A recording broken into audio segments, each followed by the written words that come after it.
పల్లెలో కొన్నదొక తల్లి, కొన్నదొక తల్లి. పాలమూరు జిల్లాల కొండరెడ్డి పల్లె, కొండరెడ్డి పల్లె. కొండరెడ్డి పల్లెలో కొన్నదొక తల్లి, కొన్నదొక తల్లి. పాలల్లో పౌరుషం పోసినాదో, పెద్ద పులిలాగా ఖాండ్రించి వేసినాడే. పోరు కథలన్నీ సిననాడు చెప్పినాదో, పోరు మీద తన పోరును నడిపినాడే. ధరణిపై నినదించి తప్పునే ఎదిరించి, అదిరించి బెదిరించి నిలదీసినాడే.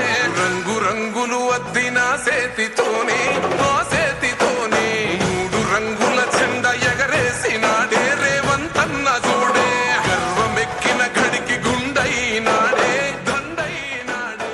గర్వపడేలా గడ్డ పాలిస్తూ ఉండే రేవంతన్న చూడే. కన్యాకుమారి నుంచి కాశ్మీర్ దాకా